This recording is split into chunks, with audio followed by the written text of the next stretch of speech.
غور سے متوجہ ہیں. حامیم والکتاب المبین. اللہ تبارک و تعالیٰ اپنے کلام کی قسم کھا کر کے بولتا ہے. یہ جو قرآن آپ کے سامنے اس کی قسم کھا رہا ہے. اللہ اکبر. اللہ تبارک و تعالیٰ قرآن کی قسم کھا رہا ہے, قرآن کی قسم اٹھا رہا ہے. دیکھو, حامیم والکتاب المبین, قرآن حکیم کی قسم. کیا؟ انا انزلناہ فی لیلۃ مبارکۃ انا کننا منذرین. ہم نے اس کتاب کو, جس کی ہم قسم کھا رہے ہیں, قسم اٹھا رہے ہیں جس کی, قرآن کی, ہم نے اس کو ایک مبارک رات میں نازل کیا ہے. یہ وہی رات ہے, 5 طاق راتوں میں سے ایک رات ہے. مبارک, مبارک کا مطلب کثیر الخیرات والبرکات, بہت زیادہ بھلائیاں اپنے اندر لیے ہوئے ہے اور بہت زیادہ برکتیں اپنے اندر لیے ہوئے. کثیر الخیرات و کثیر البرکات. اور کیوں نہ ہو کہ ایک رات 1000 رات سے بہتر ہے. لیلۃ القدر خیر من الف شہر, 1000 مہینوں سے بہتر ہے یہ ایک رات. لیلۃ القدر خیر من الف شہر, ایک رات 1000 مہینے سے بہتر ہے. اس سے زیادہ برکت والی رات اور کیا ہو سکتی ہے؟ آدمی کو اپنی زندگی بھر سے زیادہ نیکیاں اس ایک رات میں حاصل ہو سکتی. اللہ تبارک تعالیٰ نے قرآن کی وجہ سے اس رات کو اتنا بابرکت بنا دیا. تو قرآن کتنا بابرکت ہوتا ہے اندازہ لگائیے. قرآن کا محل ہے کیا یہ مبارک رات, ظرف ہے. قرآن اسی رات میں نازل ہوا ہے, اور قرآن کے اس رات میں نازل ہونے کی وجہ سے اس رات کا رتبہ اتنا بڑھ گیا کہ یہ اتنی برکت والی رات ہو گئی کہ ایک رات 1000 مہینے سے بہتر ہے. اگر اتنی برکت والی یہ رات اس وجہ سے ہوئی کہ اللہ نے قرآن حکیم کو اس رات پہ نازل کیا, تو اندازہ لگائیے جو چیز نازل ہوئی ہے وہ کتنی بابرکت ہوگی. لہذا بار بار آتا ہے ہذا کتاب انزلناہ مبارک, یہ کتاب جو ہم نے نازل کی تمہارے اوپر بابرکت کتاب ہے. لہذا اگر برکتیں چاہیے تو اپنے گھر کو قرآن حکیم کی تلاوتوں سے, اس کے تفہم سے, اس کے تدبر سے آباد کرو. نبی کریم صلی اللہ علیہ وسلم ایک دفعہ ایک گلی سے گزرے, آواز سن کر ٹھہر گئے. مسلم شریف کی روایت ہے. آواز دیکھا تو ابو موسیٰ اشعری اپنے گھر میں قرآن حکیم کی تلاوت کر رہے ہیں. آواز بہت پیاری تھی, عرب ہیں, زبان ہی عربی ہے, قرآن حکیم بہت خوبصورت پڑھتے ہیں ابو موسیٰ اشعری. نبی کریم صلی اللہ علیہ وسلم تاریک گلی میں کھڑے ہوئے, تنہا کھڑے ہوئے اس گلی میں, اور گلی مکمل تاریک ہے. پہلے ایسا تھوڑی تھا کہ پولس لگے ہوئے ہیں, ان کے اوپر لائٹس ہیں اور چاروں طرف اجالا ہے. گلی تاریک ہے, اس میں وہ ہستی کھڑی ہوئی ہے اندھیرے میں جس ہستی کے اوپر وہ کلام نازل ہوا ہے.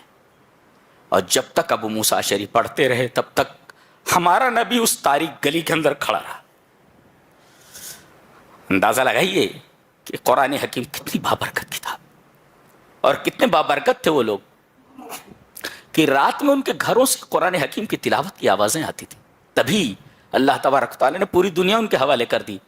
اونٹوں کے چرانے والوں کو, بکریوں کے چرانے والوں کو, جن کے پاس نہ کوئی سویلائزیشن نہیں, کوئی کلچر نہیں تھا, بدو تھے سب. اللہ تبارک و تعالیٰ نے انہیں اس طرح قرآن کی وجہ سے بنایا کہ دنیا نے ان سے سیکھا کہ تہذیب کیا ہے, واٹ از کلچر. دنیا نے ان سے سیکھا کہ واٹ از سویلائزیشن. دنیا نے سیکھا کہ تمدن کیا ہے. انہوں نے بتایا دنیا کو کہ تہذیب کیا ہوتی ہے, اسٹائل آف لیونگ کیا ہوتی ہے, جینے کا طریقہ کیا ہوتا ہے, وہ بتایا انہوں نے. اور پوری دنیا اللہ تبارک و تعالی نے مسلمانوں کے حوالے کر دی. 57 ممالک ہیں, سب صحابہ کرام کے خیرات ہیں, صدقات ہیں ان کے. فتح کر کے دے کر چلے گئے, سنبھال نہیں پا رہے مسلمان اختلافات کی وجہ سے. یہ سب صحابہ کرام کا صدقہ ہے, دے کر چلے گئے. 57 ممالک ہیں, یہ سب فتح کیے ہوئے ہیں صحابہ کرام کے اور ان کے راستے پر چلنے والوں کے ہاتھوں میں, جیالوں کے,